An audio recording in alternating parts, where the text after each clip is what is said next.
राधा रानी के जीवन की 10 अनजानी बातें। Welcome to my YouTube channel Gyan Sagar में आपका बहुत बहुत स्वागत है। ज्ञान सागर 602 पे सब्सक्राइब करें। आइए जानते हैं इस राधा रानी के जीवन की 10 अनजानी बातों को। वो कौन सी हैं जिन्हें हमें भी नहीं पता। ये सिर्फ पाठ के लेख के आधार पर बताई गई बातें हैं। श्रीमद् भागवत पुराण, विष्णु पुराण, ब्रह्म वैवर्त और स्कंद पुराण में राधा रानी के बारे में वर्णन मिलता है। पुराणों के उल्लेख के अलावा भी दूसरे ग्रंथों में और समाज में प्रचलित मान्यता किंवदंतियों के आधार पर राधा के बारे में कई तरह के किस्से और कहानियाँ का पता चलता है। आइए जानते हैं 10 अनजानी बातें। राधा का पुराना नाम। पद्म पुराण के अनुसार राधा वृषभानु नामक वैश्य गोप की पुत्री थी। उनकी माता का नाम कीर्ति था। राधा का पहला नाम वृषभानु कुमारी था। बरसाना राधा के पिता वृषभानु का निवास स्थान था। बरसाने के अलावा राधा का अधिकतर समय वृंदावन में ही बीता करता था। आइए जानते हैं दूसरे नंबर के बारे में। राधा कृष्ण का पहला मिलन कब और कहाँ हुआ। राधा ने जब कृष्ण को देखा तो वह बेसुध हो गई थी। कहते हैं कि पहली बार उन्होंने श्री कृष्ण को तब देखा था जब उनकी माँ यशोदा ने उन्हें ओखले में बांध दिया था। कुछ लोग कहते हैं कि वह पहली बार गोकुल अपने पिता वृषभानु जी के साथ आई थी, तब श्री कृष्ण को पहली बार देखा था। कुछ विद्वानों के अनुसार संकेत तीर्थ पर पहली बार दोनों की मुलाकात हुई थी। नंबर 3। आइए जानते हैं पूर्व जन्म से तय था मिलना उनका। ब्रह्म वैवर्त पुराण प्रकृति खंड अध्याय 48 के अनुसार यदुवंशियों के कुल गुरु गर्ग ऋषि द्वारा लिखित गर्ग संहिता की एक कथा के अनुसार एक बार नंद बाबा श्री कृष्ण को लेकर बाजार घूमने निकले थे। उसी दौरान राधा और उनके पिता भी वहां पहुंचे थे। दोनों का वहां पहली बार मिलना हुआ। उस दौरान दोनों ही उम्र बहुत छोटी थी। उस स्थान को सांकेतिक तीर्थ स्थान कहते हैं। संकेत का शब्दार्थ है पूर्व निर्दिष्ट मिलन स्थान। मान्यता है कि पिछले जन्म में ही दोनों के ने यह तय कर लिया था कि हमें इस स्थान पर मिलना है। यहाँ हर साल राधा के जन्मदिन यानी राधा अष्टमी से लेकर अनंत चतुर्दशी के दिन तक मेला लगता है। नंबर 4। राधा कृष्ण का विवाह। गर्ग संहिता के अनुसार एक जंगल में स्वयं ब्रह्मा ने राधा और कृष्ण का गंधर्व विवाह कराया था। श्री कृष्ण के पिता उन्हें अक्सर पास के भंडेर ग्राम में ले जाया करते थे। वहां उनकी मुलाकात राधा से होती थी। एक बार की बात है कि जब वे अपने पिता के साथ भंडेर गांव गए तो अचानक तेज रोशनी चमकी और मौसम बिगड़ने लगा। कुछ ही समय में आसपास सिर्फ अंधेरा ही छा गया था। उस समय अंधेरे में एक पौरालौकिक संकेत का अनुभव हुआ। वहां राधा रानी के अलावा और कोई नहीं थी। अपने बाल रूप को छोड़कर श्री कृष्ण के किशोर रूप धारण कर लिया और इसी जंगल में ब्रह्मा जी ने विशाखा और ललिता की उपस्थिति में राधा कृष्ण का गंधर्व विवाह करवा दिया था। विवाह के बाद माहौल सामान्य हो गया तथा राधा ब्रह्मा, विशाखा और ललिता अर्थ ध्यान हो गए। असल में इस वास्तविक घटना को अलंकृत कर दिया गया है। राधा सचमुच ही श्री कृष्ण से बड़ी थी और सामाजिक दबावों के चलते वह संभव नहीं था कि उम्र में कहीं बड़ी लड़की से विवाह किया जाए। लेकिन यदि दोनों के बीच प्रेम रहा होगा तो निश्चित ही गुपचुप रूप से गंधर्व विवाह किया गया हो और इस बात को छुपाए रखा हो।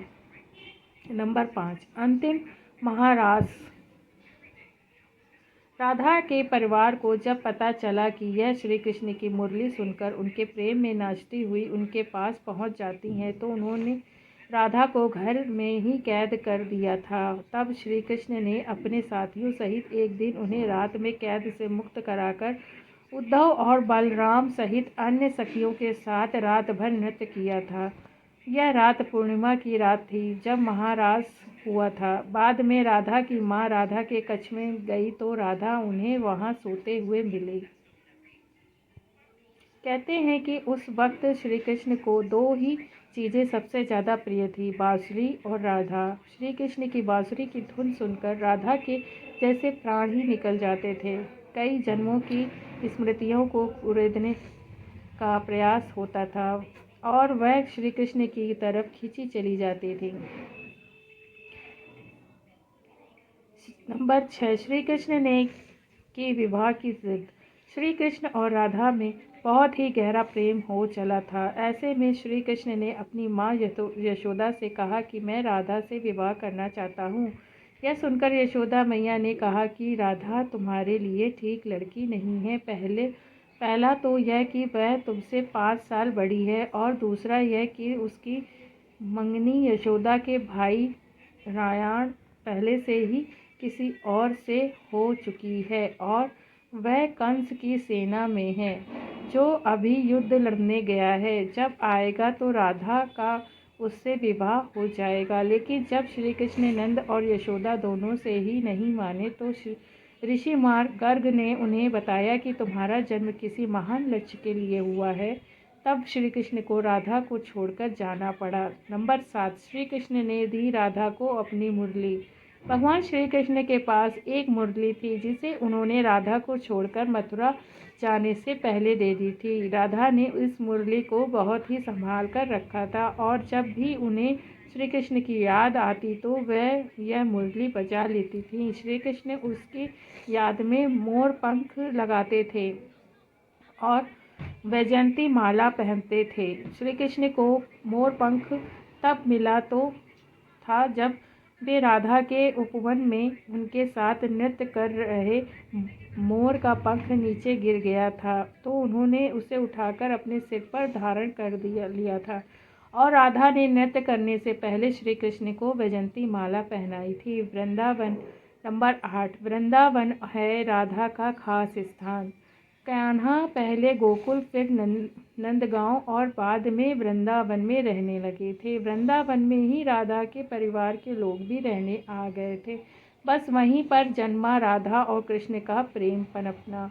विष्णु पुराण में वृंदावन में कृष्ण की लीलाओं का वर्णन मिलता है। मान्यता है कि यहीं पर श्री कृष्ण और राधा एक घाट पर युगल स्नान करते थे। यहीं पर श्री कृष्ण और गोपियां आँख मिचौली का खेल खेलते थे। यहीं पर श्री कृष्ण उनके सभी सखा और सखियों मिलकर रासलीला करते थे। श्री कृष्ण की शर्तों के कारण उन्हें बांके बिहारी कहा जाता है। यहाँ पर यमुना घाट के प्रत्येक घाट में भगवान श्री कृष्ण और राधा की कथा जुड़ी हुई है। नंबर 9, रामायण से विवाह। ब्रह्मवैवर्त पुराण के प्रकृति खंड 2 के अध्याय 49 के श्लोक 39 पर 40 के अनुसार राधा जब बड़ी हुई तो उनके माता पिता ने रायाण नामक एक वैश्य के साथ उसका संबंध निश्चित कर दिया।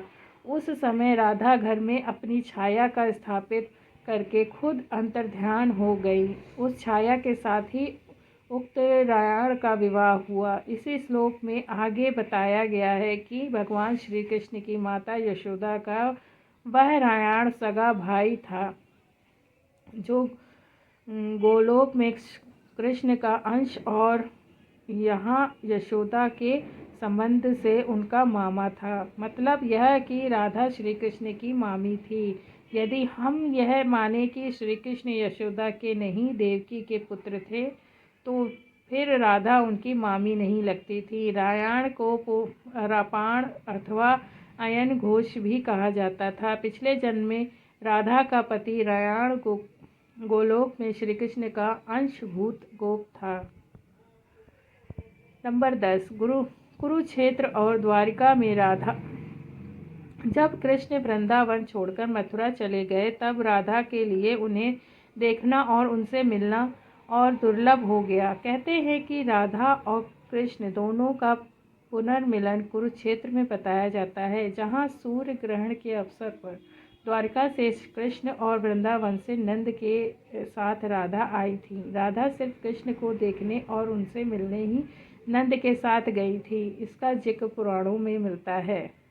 कहते हैं कि इसके बाद राधा और श्री कृष्ण की अंतिम मुलाकात द्वारका में हुई थी। सारे कर्तव्यों से मुक्त होने के बाद राधा आखिरी बार अपने प्रियतम श्री कृष्ण से मिलने गईं। जब वे द्वारिका पहुंची तो उन्होंने कृष्ण के महल और उनकी 8 पत्नियों को देखा। जब कृष्ण ने राधा को देखा तो वे बहुत प्रसन्न हुए। तब राधा ने अनुरोध पर कृष्ण ने उन्हें महल में एक देविका के पद पर नियुक्त कर दिया। तो दोस्तों, आपको कहानी कैसी लगी? कहते हैं कि वहीं पर राधा महल से जुड़े कार्य देखती थी और मौका मिलते ही वे कृष्ण के दर्शन कर लेती थी। एक दिन उदास होकर राधा ने महल से दूर जाना तय किया। कहते हैं कि राधा एक जंगल के गांव में रहने लगी। धीरे धीरे समय बीता और राधा बिल्कुल अकेली और कमज़ोर हो गई। उस वक्त उन्हें भगवान श्री कृष्ण की याद सताने लगी। आखिरी समय में भगवान श्री कृष्ण उनके सामने आ गए। भगवान श्री कृष्ण ने राधा से कहा कि वे उनसे कुछ मांग ले, लेकिन राधा ने मना कर दिया। श्री कृष्ण के दोबारा अनुरोध करने पर राधा ने कहा कि वे आखिरी बार उन्हें बांसुरी बजाते देखना और सुनना चाहती हैं। श्री कृष्ण ने बांसुरी ली और बेहद सुरीली धुन में बजाने लगे। श्री कृष्ण ने दिन रात बांसुरी बजाई। बांसुरी की धुन सुनते सुनते एक दिन राधा ने अपने शरीर का त्याग कर दिया।